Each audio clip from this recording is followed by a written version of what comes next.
नमस्कार प्यारे बच्चों, आज आप लोग अध्ययन करेंगे राष्ट्रीय आय एवं योग्यता आधारित परीक्षा का कुछ इम्पॉर्टेंट विज्ञान का एमसीक्यू। तो इसे आप लोग अच्छी तरह से देखिए और इसका कुछ वीडियो पहले भी बना दिया गया है, तो उसे भी जाकर वॉच कीजिए ताकि एग्ज़ाम में अच्छा से अच्छा नंबर आए। तो जिसमें यहाँ से पहला शुरू हो रहा है, पहला है उसमें ऊर्जा का मात्रक है। तो उसमें ऊर्जा का मात्रक जूल होता है, तो इसमें पहला का ऑप्शन डी। दूसरा इसमें है कि केल्विन पैमाने पर 0 डिग्री सेल्सियस बराबर होता है। तो केल्विन जो है पैमाने पर वह 0 डिग्री सेल्सियस बराबर कितना केल्विन होता है। तो 0 डिग्री सेल्सियस बराबर होता है 273 केल्विन होता है, क्योंकि फार्मूला ही होता है यानी के बराबर 273 प्लस सी। तो यहाँ पर 0 लिख दें, 0 डिग्री सेल्सियस, तो के और यह 0 दोनों बराबर आएंगे। तो इसीलिए इसमें दूसरा का जो ऑप्शन है, इसमें दूसरा का ऑप्शन ए यानी 273 केल्विन। अगला समानतः मनुष्य के शरीर का ताप होता है, यानी कितना होता है तो फ़ारेनहाइट में बताना है। तो यहाँ पर आप लोगों को बता दें कि सेल्सियस में 36.5 या 37 डिग्री सेल्सियस मनुष्य के शरीर का तापमान होता है, लेकिन फ़ारेनहाइट में वही 98.6 में बदल जाता है। तो 98.6 फ़ारेनहाइट। तो इसमें तीसरा का ऑप्शन डी सही है। अगला विशिष्ट ऊष्मा की इकाई है। तो विशिष्ट ऊष्मा की इकाई जूल प्रति किग्रा सेल्सियस होता है। अगला प्रश्न, जल की विशिष्ट ऊष्मा होती है। तो जल की विशिष्ट ऊष्मा 4200 जूल प्रति केजी डिग्री सेल्सियस होती है। अगला प्रश्न, परम शून्य ताप होता है, यानी परम शून्य ताप किसे कहते हैं।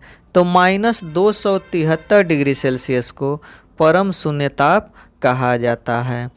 अगला प्रश्न, 4 डिग्री सेल्सियस पर 1 मिलीमीटर पानी का द्रव्यमान निम्नलिखित होता है। तो 4 डिग्री सेल्सियस में जो पानी का द्रव्यमान है 1 मिली, वह होता है 1 ग्राम।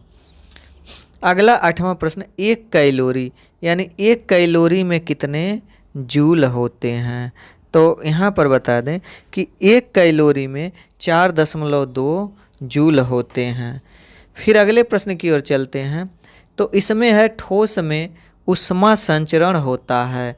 तो ठोस में ऊष्मा का जो संचरण होता है वो चालन विधि द्वारा होता है। तो इसमें 9वां का ऑप्शन ए। अगला, किसी पदार्थ से प्राप्त ऊष्मा निर्भर करती है। तो वह निर्भर करती है कि किसी पदार्थ से द्रव्यमान पर, तापांतर पर, विशिष्ट ऊष्मा, तीनों पर, यानी इसका मतलब उपयुक्त सभी, यानी 10वां का ऑप्शन डी। अगला प्रश्न है कि 53 डिग्री सेल्सियस का मान केल्विन में होता है, यानी 53 डिग्री सेल्सियस का मान, तो इसे सवाल लगाकर बदलना पड़ेगा। ठीक, तो यहाँ पर हम बता देते हैं बस। तो इस समय 53 डिग्री सेल्सियस का मान जो केल्विन में होता है वो 326 केल्विन होता है।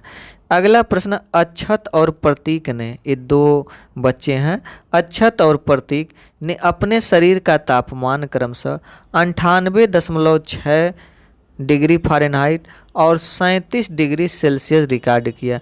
निम्न में से कौन सा कथन सही है। इसमें से बताना है कौन सा कथन सही है। तो दोनों के शरीर का ताप सामान्य स्वस्थ मानव के शरीर का तापमान है, यानी बुखार नहीं है, लगभग सही है। तो इसमें इसका ऑप्शन यह डी सही होगा। क्योंकि इसमें यह कहा है कि 98.6 फ़ारेनहाइट, तो इसको सेल्सियस में बदलेंगे तो 37 डिग्री सेल्सियस आएगा। फिर अगर सेल्सियस को फ़ारेनहाइट में बदलेंगे तो फिर यही आएगा। ये दोनों जो है एक मानव के शरीर का, जो स्वस्थ मानव हो तो उसके शरीर का तापमान होता है। तो यह लगभग, इसमें बुखार नहीं है, लगभग सही तापमान है। तो दोनों का यही तापमान है, तो डी ऑप्शन। अगला प्रश्न कि 1 ग्राम जल का ताप 1 डिग्री सेल्सियस बढ़ाने के लिए आवश्यक ऊष्मा की मात्रा होगी। तो इसमें जो है 14वां का ऑप्शन ए यानी 1 कैलोरी, यानी 1 ग्राम जल का ताप 1 डिग्री सेल्सियस बढ़ाने पर ऊष्मा की मात्रा तो 1 कैलोरी। अगला, निम्नलिखित पदार्थों में से किसका उपयोग थर्मामीटर में किया जाता है? तो इसमें जो है यानी पारा का उपयोग थर्मामीटर में किया जाता है। तो 15वां का ऑप्शन बी सही है।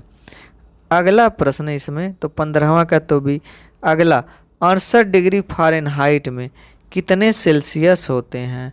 तो 68 डिग्री फ़ारेनहाइट में जो होते हैं वह 20 डिग्री सेल्सियस होते हैं। तो 16वां का ऑप्शन सी।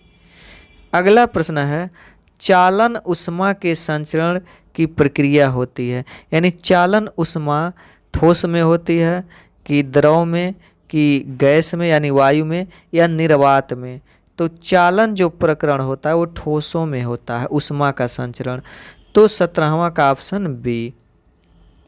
अगला प्रश्न है कि जाड़े के मौसम की रात में एक लड़की की कुर्सी तथा एक लोहे की कुर्सी खुले में रखी हुई है। यदि एक व्यक्ति पहले लकड़ी की कुर्सी को तथा बाद में लोहे की कुर्सी को छूता है तो उसको कैसा अनुभव होगा?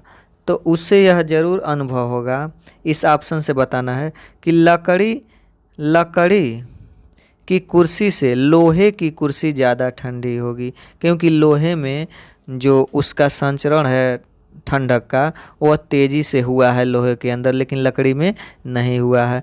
तो इसलिए 18वां का ऑप्शन जो है वो बी सही है। फिर अगला प्रश्न कि इसमें दूध को 70 डिग्री सेल्सियस पर 15 से 30 सेकंड के लिए गर्म करते हैं, फिर एकाएक ठंडा कर उसका भंडारण करते हैं, तो यह प्रक्रिया कहलाती है। तो इस प्रक्रिया को पाश्चुरीकरण कहा जाता है। तो इसमें जो है 19वां का ऑप्शन बी सही है। अगला, ऊष्मीय मान का सही मात्रक है। तो ऊष्मीय मान जो है वह किलो जूल प्रति केजी या जूल प्रति केजी होता है। तो इसमें ऑप्शन है 20वां का डी। अगला, डॉक्टरी थर्मामीटर का तापी प्रांश है, यानी जो डॉक्टरी थर्मामीटर होता है उसमें कहाँ से कहाँ तक अंक अंकित हैं। जैसे कहने का मतलब एक स्केल उठाएंगे तो 0 से 7 सेमी या 15 सेमी उस पर मौजूद होते हैं, अंक डिजिट मौजूद होते हैं।